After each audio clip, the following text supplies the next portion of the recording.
very least, the resolution that you would be able to break free of all defilements, become pure in body, speech and mind. So in any activities concerning Buddhist priests, men always play the major role. The Vinaya, or code of conduct. The mind originally is clear, clean and bright. Even if you start from zero and you only make progress of, let's say, if I say it in percentage,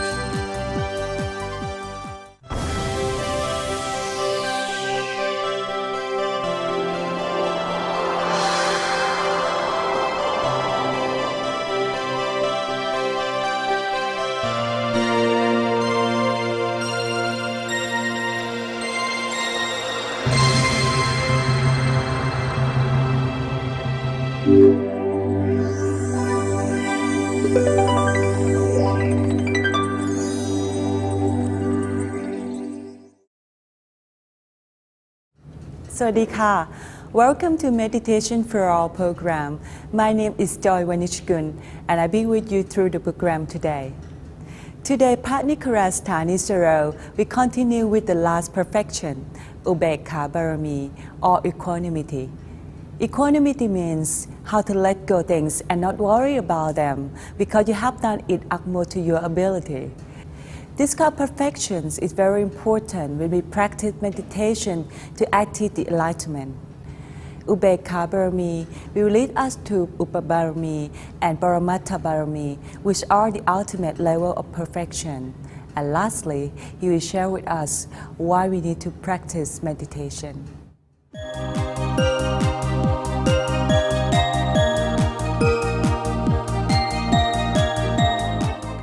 The other part of the pair, the 10th of the perfections, is that of equanimity. Usually loving kindness and equanimity come as part of a package of 4, what's known as divine abidings, Brahmavihara, which are seen as 4 different aspects of love. Loving kindness we already learned about, not bearing to see others suffer.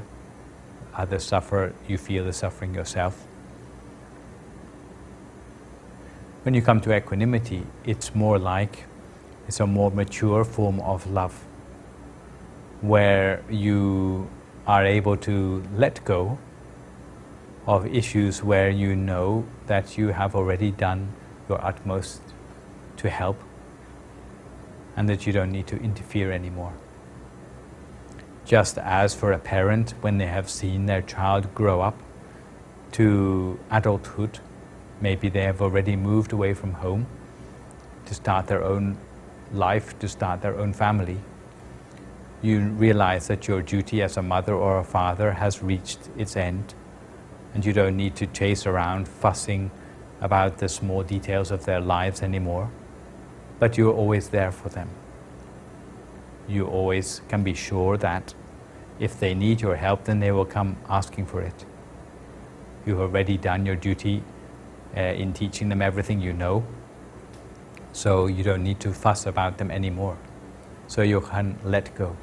You can let go of worries about them anymore. If they need your help, then they'll come asking for it. So this quality of equanimity sometimes is known as letting go. Not worrying yourself about things which you don't need to do anything more about anymore. And this is particularly important for letting your mind become still for meditation, that you can let go of worries about things which were your responsibility in the past.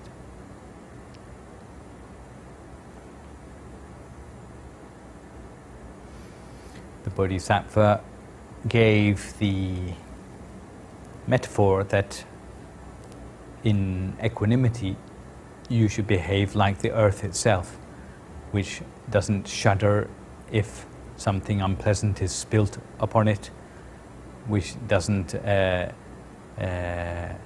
quake with joy if some sort of perfume is poured upon it. The earth is always still.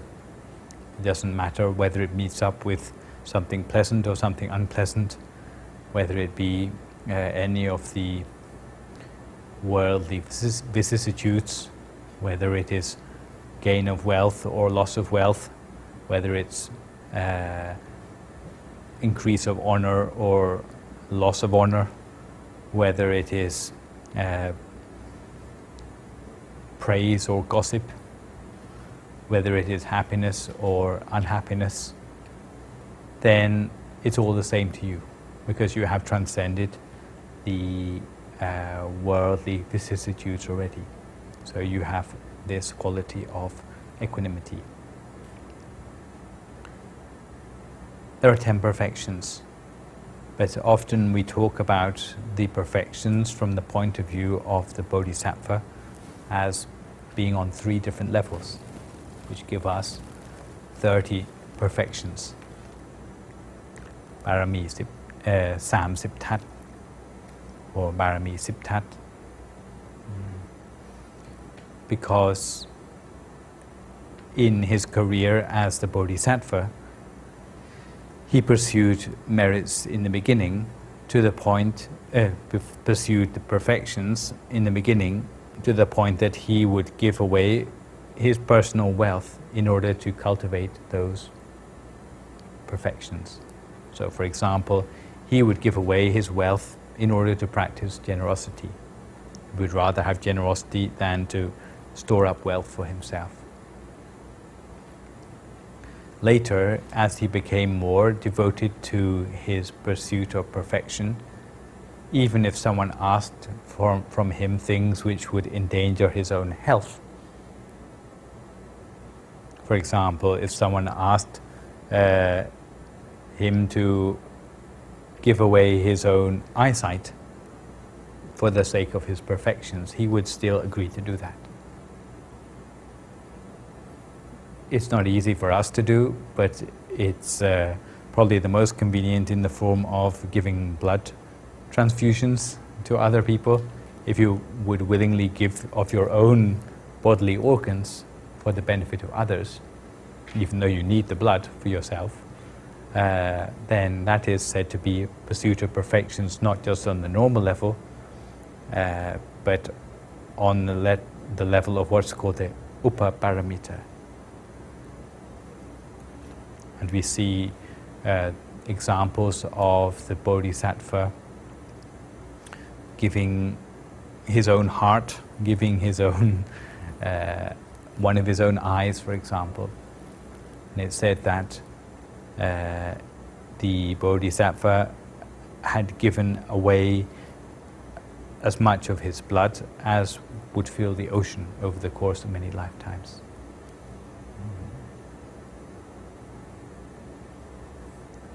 Later, he went further in the pursuit of the perfections to the point that he would be willing to lay down his life for the cultivation of perfections.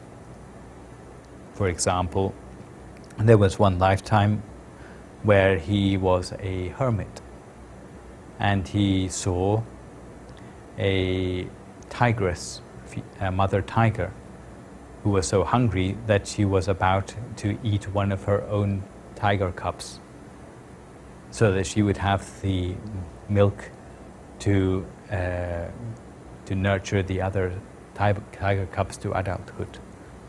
And when he saw this, he threw himself down from a cliff above at the feet of the tigress, so that she may eat him rather than eating her own tiger cubs.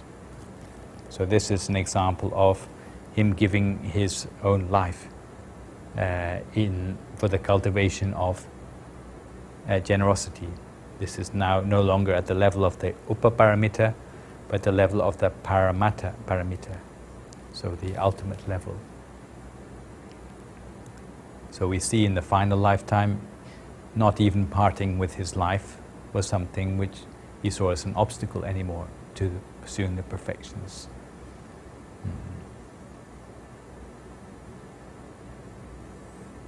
So when we are talking about the Bodhisattva and what was necessary for him to go on to Buddhahood, It was not just over the course of a lifetime or two, but over the course of very, very long career of perfections, to the point where we see him in the final 10 lifetimes pursuing the perfections with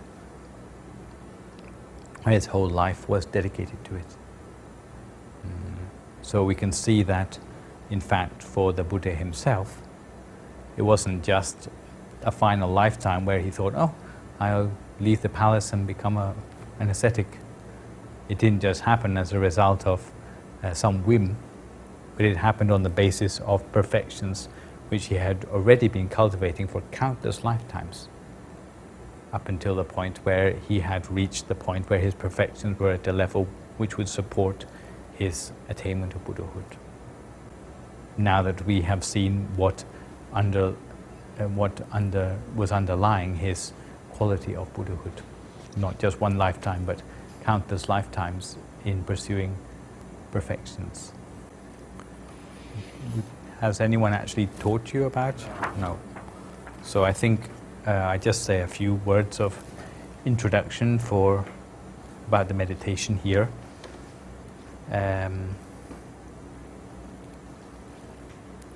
Meditation in general is working with our mind. Mind is not something which we learn about very much in the West. We learn only about our brains and our nervous systems. But mind is to do with our awareness, especially the center of our awareness.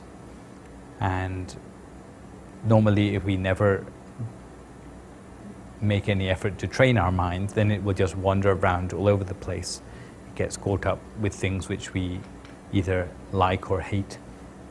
So if we're walking past a shop window, our mind tends to get stuck on the things which we like in the shop window, to the extent that even though we may have gone home long ago, our mind still might be drifting around in the shop window. It's easy enough to understand for things that we like, that our mind would want to stay with things that we like. But even things which we hate can be also hooks for the mind, which get our mind caught on negative things, or negative incidents, people, objects in our life. So what we attempt to do with meditation is to bring our mind back inside our body. Why? Because if our mind is within the space of our body, then we have control over it.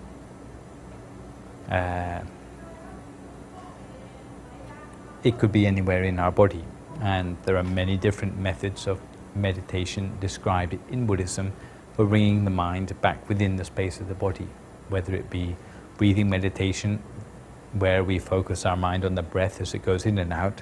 This is one way of ensuring that our mind stays within the space of our body between our nostrils and our lungs. But unfortunately, it still doesn't give us a still mind, because our mind may still be following the breath in and out. Other methods which are used in Buddhism are focusing on the rising and falling of the stomach, what's so-called rising and falling method. Again, it focuses your attention within the area of your stomach. Some people sit and meditate like this and they go Om. If you focus on where the sound is coming from, then again that's a form of meditation, because the sound comes from deep inside you. But the method of meditation which we follow here, which is the one laid down by the great abbot of Wat Phak Nam, is a variety of methods which tend to focus the mind somewhere in the area of the center of the body. So, if you want to be precise, then somewhere around this area, number 7, which is 2 finger breadths above the level of the navel in the center of one's stomach. But you don't need to worry too much about the exact position, but generally speaking, it's in the middle of the body. You can do anything you like to get your mind to go there. Usually the simplest way is to imagine something bright as if you see it there. So if you were to imagine the sun shining in the sky, could you imagine that? Sure. Yeah? What color is it when you think of it?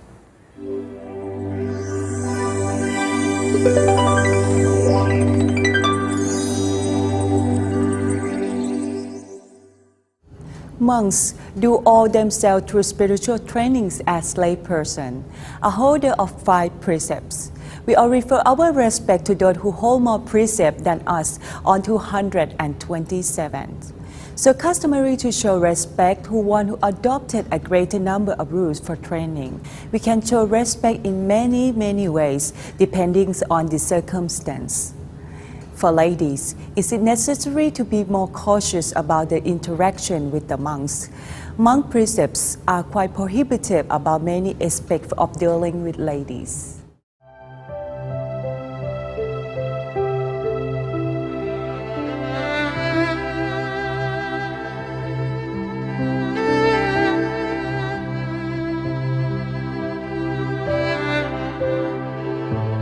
Chastity and propriety.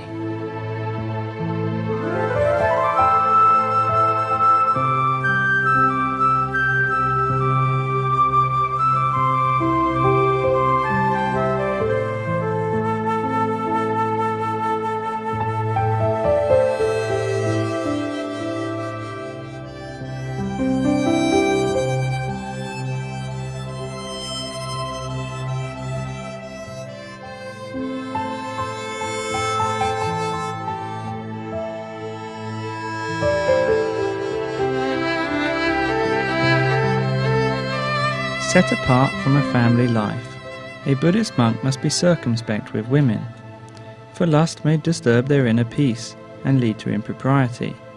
So in any activities concerning Buddhist priests, men always play the major role. The Vinaya, or Code of Conduct, has many rules to maintain the propriety and chastity of the monks, to keep their peace and purity of mind.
To parkain, or make an offering to a monk, requires both hands. The layman assumes a lower position to pay respect and to remind both parties of their status and role. The role of the monk is to maintain self-discipline and the process of purification. The layman and woman are in a supporting role, and by following these customs, ease the monk's task.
When a woman gives or offers something to a monk, the rule is to keep a respectful distance. The monk carries a cotton sheet to lay down, upon which the offering is then placed. This ensures this distance is kept. Touching a woman is prohibited for Buddhist monks in Thailand.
Now is your special time to join Prasom Piya Siro in meditation. So get yourself ready and relax.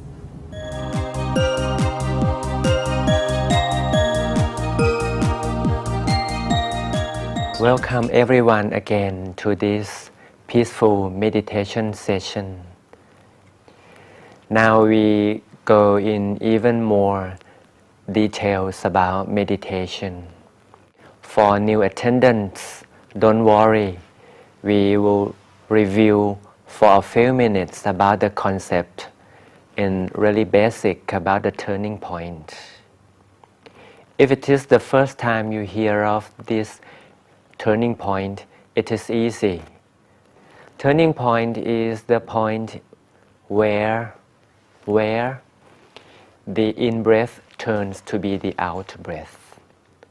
This is the turning point of the wind, your breathing. Let's try.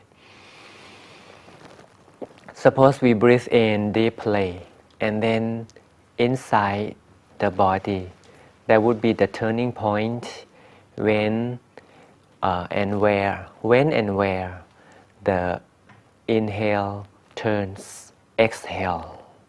See, try again. Right, inside the stomach, that turning point is now fixed in the awareness to do the meditation. It is easy, isn't it? That turning point is staying right in the center of the body.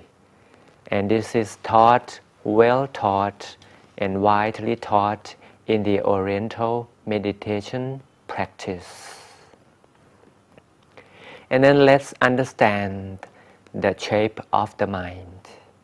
In Buddhism and in many Oriental cultures, when they talk about the mind, they would have some vocabularies indicating the mind is of a sphere, round in all directions. So in many cultures, they just understand it right away that the mind is round like the crystal ball. The mind originally is clear, clean, and bright. And now we will understand this in meditation practice together. Even with the eyes open, can you remind yourself of the existence of the turning point? Even the eyes are still open inside the stomach. Good. And then visualize the crystal ball. Now we are doing the right thing about meditation. We got the right place of the existence of the mind, which is the turning point. That is also the home base, the home of the mind. And then about the shape of the mind to be correct in two aspects. The place of the mind is the turning point. And then the shape of the mind is like a sphere, round, crystal clear, and bright as it reflects the brightness of any light. Right, now we get the right place, we get the right shape, but the size is up to you. Now let's try meditation peacefully together. Breathe in deeply and close our eyes gently.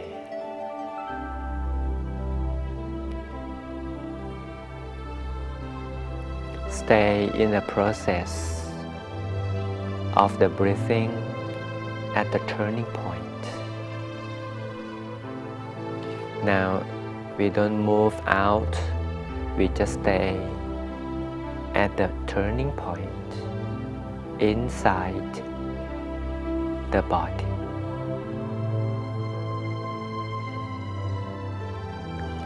Let the stream of relaxation floods from inside. Let the stream of relaxation floods out from the center of the body until the whole body is full of relaxation.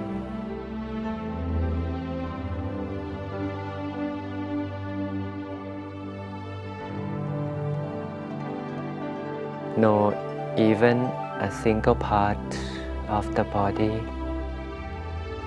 is without relaxation.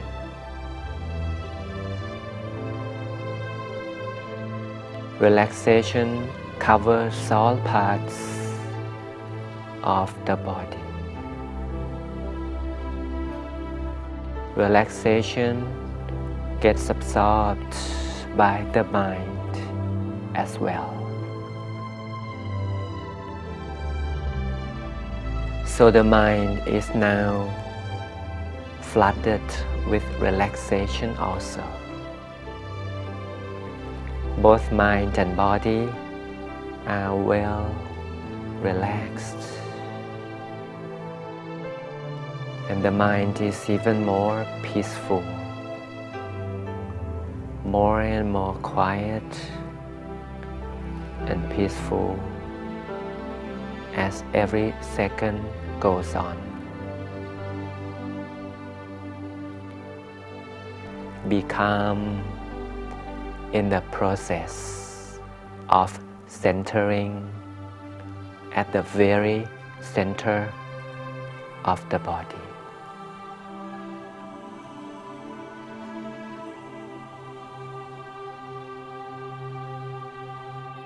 Let the awareness stays at the center of the body.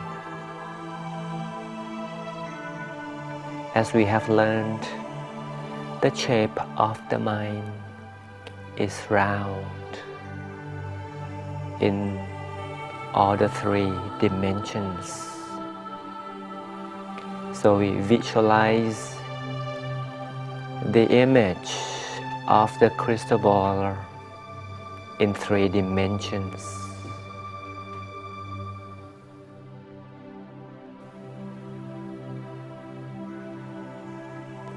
Remind ourselves of the existence of our real self inside the center. The existence of the real self is expressed in the form of the bright dot. The bright dot, like the star amid the dark sky. This is the symbol of the existence of the real self in the center of the body or at the turning point.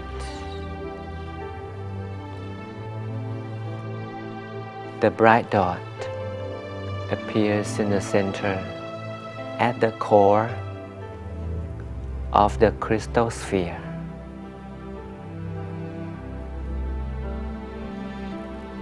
The sphere lies in the center of the body, and the bright dot of existence stays even at the very center of the crystal sphere. That would be easy enough to combine the two at the center. For those comfortable with the vision, just go ahead with the crystal ball. But those with less comfort, just relax. Relax and rest at the center of the body. Relaxation is the first priority, and the clarity of the image is the later priority. So we go to the first priority by relaxing. Relax the entire body. Relax the whole mind.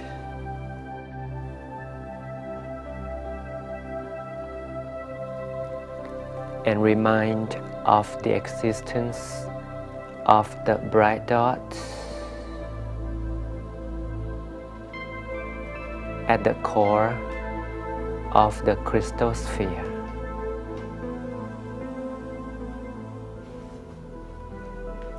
And relax even more.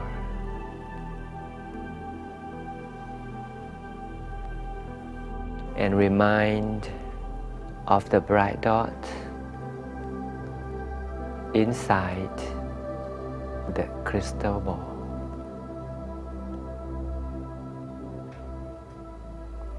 Maintain this moment. Cherish the tranquility in peaceful silence for a little moment.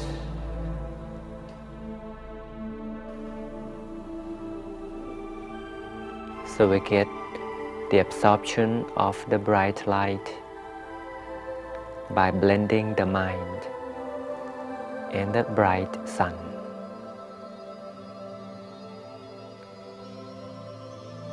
This transformation takes no time. The mind is getting bright. The sphere form of the mind as Oriental concepts and Buddhist teaching.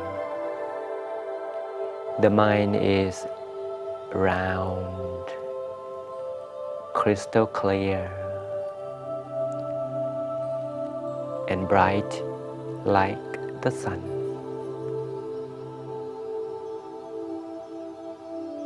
Remind of this happening.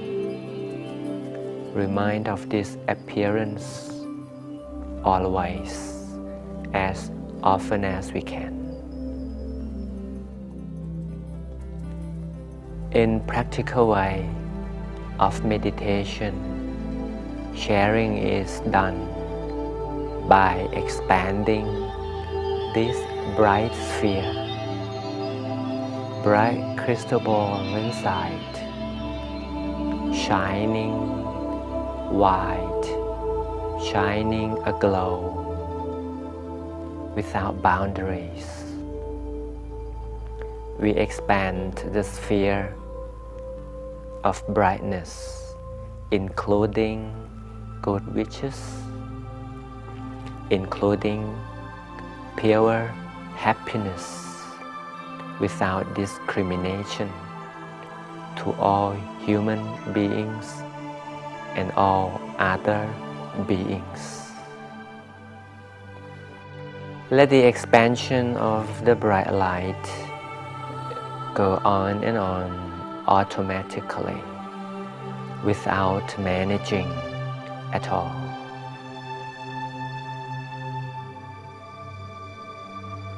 Bright light expand endlessly while the mind focuses at the brightest dot in the center of the body. Let sharing go on and on, far and wide, endlessly. After sharing, we slowly open up. Opening up this time, we would see a better mind and then a better world around us. We can look around and see the better world after meditation and happiness sharing. Congratulations with this meditation session. And next time, if you don't miss the session, the class, I would explain why we should visualize the meditation, the rationale behind this visualization. See you next time. Bye-bye.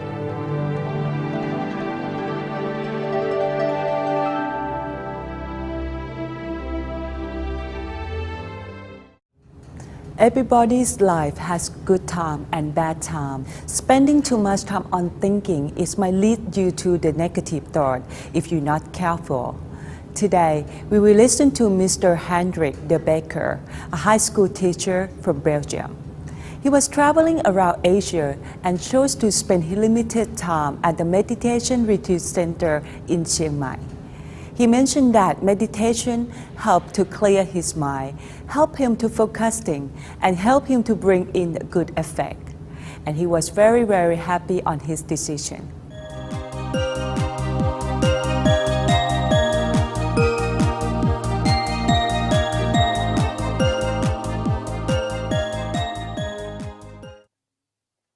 Sawadee. Welcome to the Midway Meditation Retreat Center in Suan Phet Kao, Chiang Mai Province. I'll be guiding you through the session today. The objective of today's session is to introduce our audience the Midway Meditation Program and some of the people who have been at the Meditation Center in Chiang Mai. You have the opportunity during our program to interview each session some of the people who had had the opportunity of spending time at the Meditation Center in northern Thailand. Today, we have Mr. Hendrik de Backer from Belgium to share with you the experience of his meditation retreat. Sawadee ka. Sawadee ka. Could you please introduce yourself and tell us a bit about your background? My name is Hendrik de Backer. I come from Belgium and I'm a teacher in Belgium. I teach maths and science. I'm traveling now for 3 months in Southeast Asia. I've been traveling in Vietnam, Laos and Thailand. And so since 1 week ago I was in Chiang Mai. And there I got to know the Middle Way and got in touch with this group.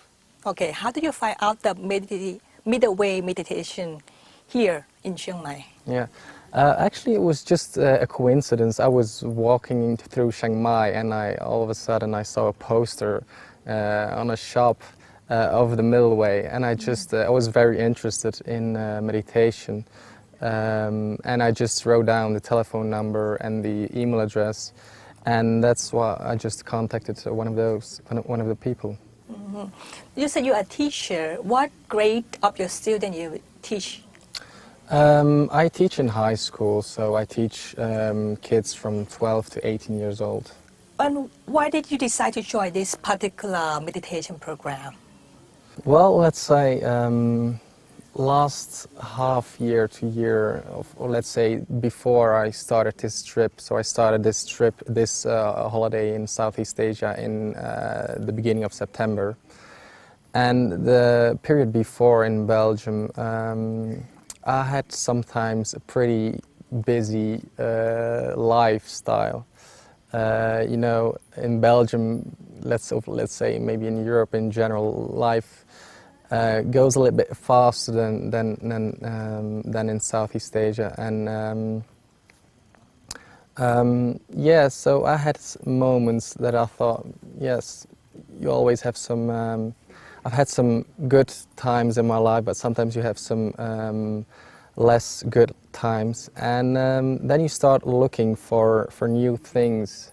In the beginning of my trip in Southeast Asia, I met some people who did a meditation course, and I was immediately very interested because last 1 or 2 years I've been reading a lot about Buddhism, and if you read about Buddhism, you read about meditation too, of course. And so there was a lot of interest in something new in my life to get along with certain problems. And then I thought, like, meditation, I wanted to try it out. I wanted to give it a chance. People are saying that because once like you start to realize that your mind is wandering around so much, right? It's time for you to think that to find to get to learn the meditation. Is that true? Well, I think that I think in Europe, let's say in Western countries, a lot of people just think too much. Yeah, if you consider that the world is how you look at it, and if you think too much, and you always think about negative thoughts, well, then you automatically feel bad because you think a lot of things are bad.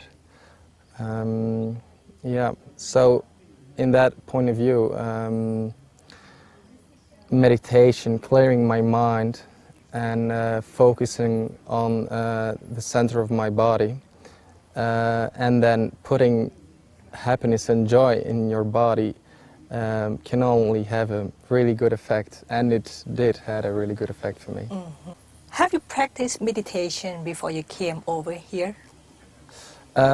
I've been very interested in Buddhism, and I read a couple of books about Buddhism, and so I read a little bit about meditation, and I tried it out a few times, let's say last 6 to 10 months. I tried it a couple of times, but of course, if you want to do it good, and if you want to make some progress, then it's good to learn it from people who know a lot about it. Yeah, and then of course the monks who guide us through our meditation process, they're of course they're the best. They do it really good. Okay, yeah. And could you share with us what's your experience doing your meditation?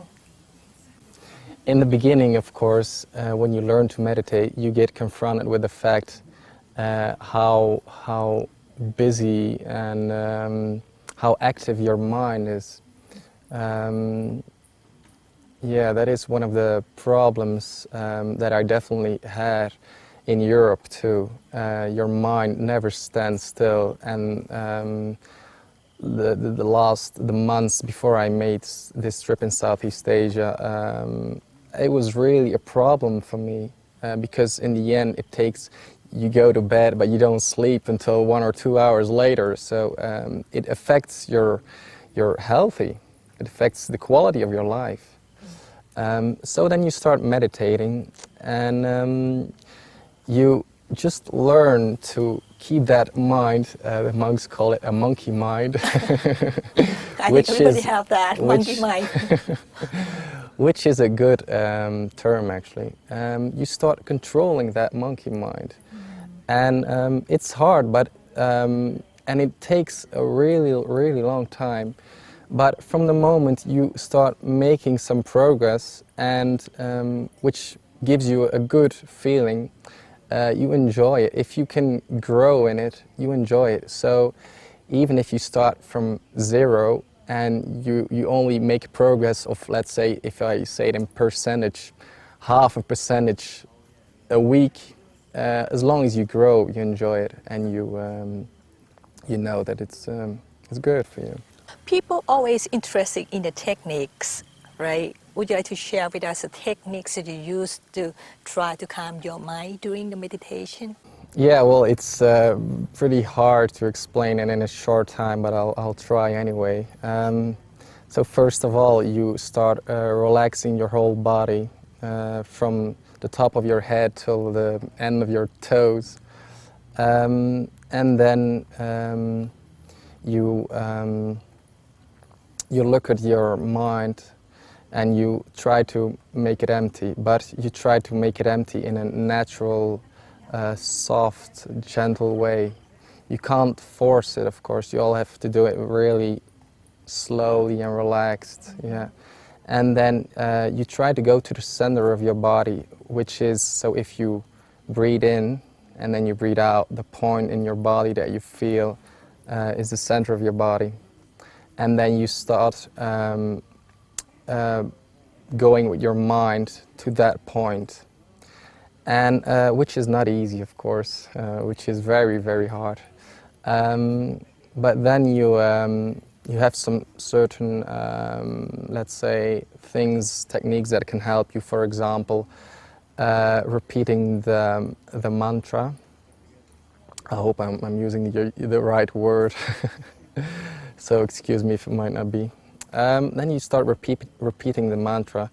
In fact, it's not the most important thing what you repeat. You just repeat a word in your mind on, and then which can help you to focus on the center of your body instead of every thought that comes up into you. Because in the beginning, loads of thoughts come up into your head, into your mind.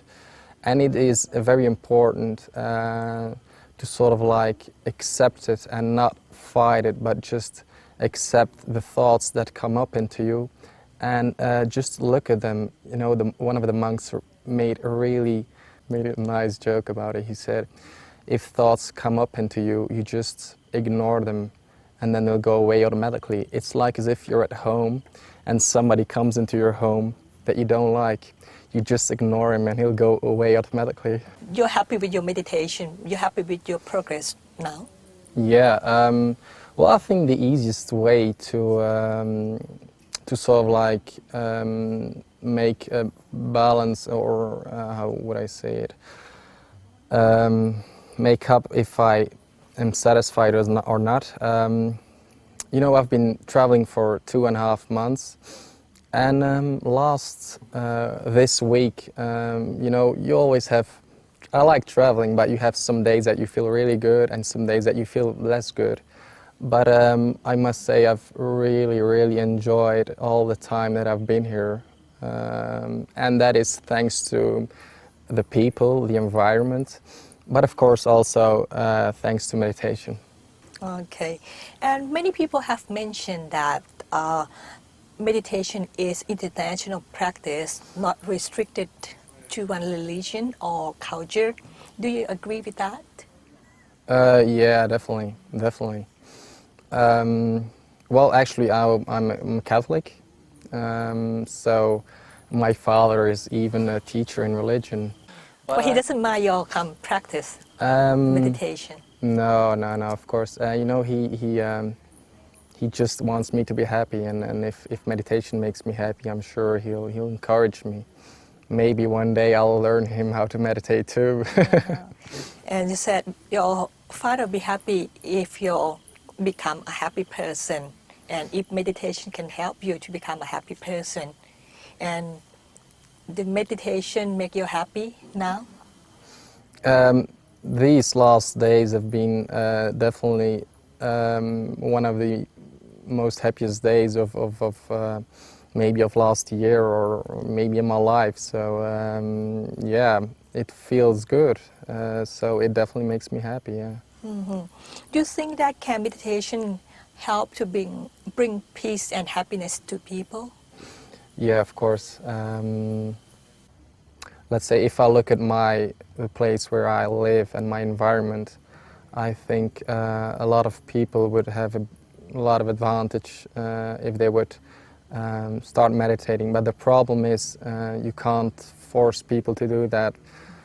People have to want to have that new experience. They have to start looking for something else, and they can't stop, because in Europe, at least in Belgium, most of the people, a lot of people are Christians. And if they sort of like think, yeah, I won't change to another religion, and if the fact that Buddhism is more related, that the fact that meditation is more related to Buddhism, for some people it is, yeah, it stops them from trying meditation out, which I can understand in a way, but they would definitely have a lot of advantage in it, because in the end, happiness is inside of you. It's not outside, as what a lot of European people think it is. Okay. Yeah. Like now you know that meditation is not the religion, right? And you like to help explaining if people come and ask you about meditation, just to make them understand better about meditation. No need at all to become a Buddhist if you practice meditation. You know, in the end, I think Buddhists and monks, I think the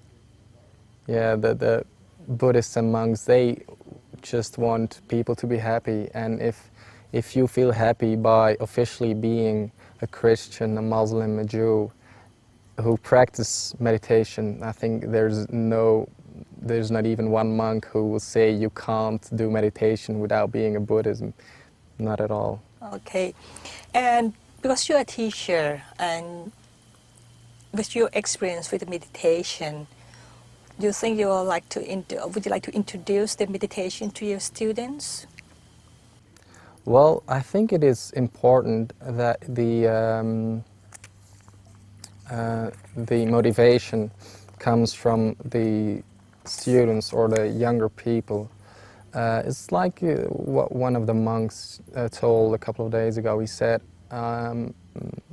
live as healthy as possible too, because I think a healthy mind belongs into a healthy body. Yeah, it's a really wide question. I can give loads of answers actually. But maybe one of the things too is honesty, with honesty to other people, and honesty about who I am and about how I feel to other people. Yeah.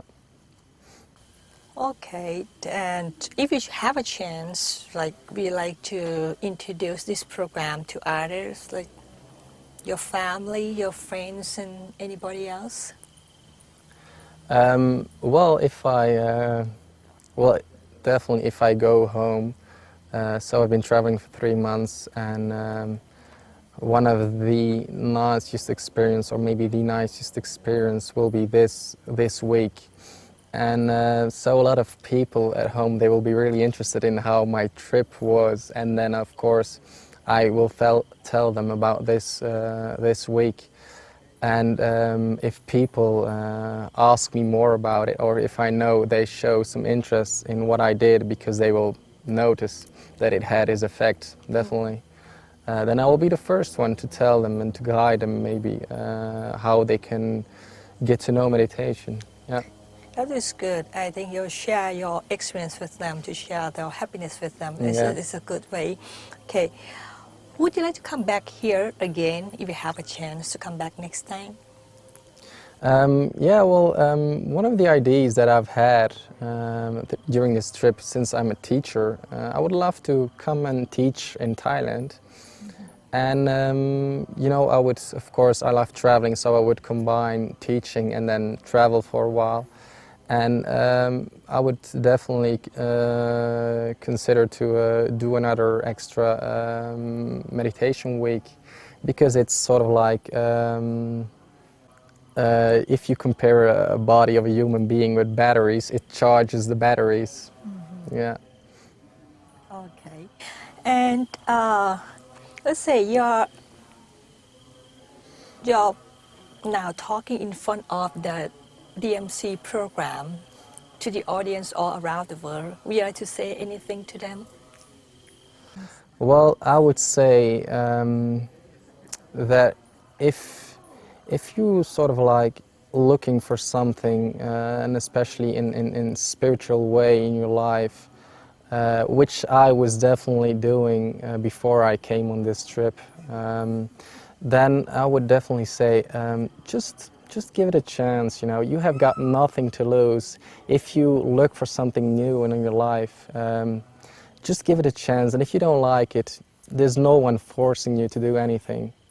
So if you just get to know and try it out, and then you can make up your own mind if you want to continue meditation or not. Anything else you would like to share to other people? Or anybody would like to thank? Oh. Send you the regards to?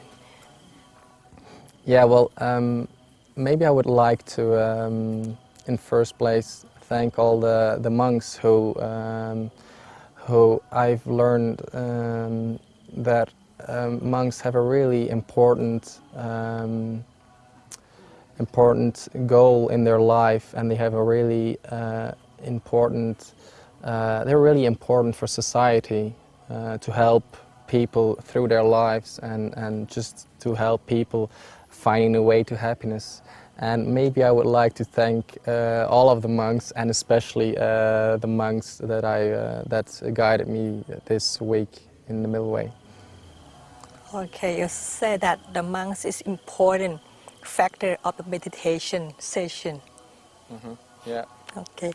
Well, thank you very much for sharing your experience with us, and we hope to see you at the next retreat. Okay, thank you very much. Thank you. As you can see, finding the inner peace for oneself through meditation can change one's life and maybe the world for better. Thank you very much for joining us. See you again next time. สวัสดีค่ะ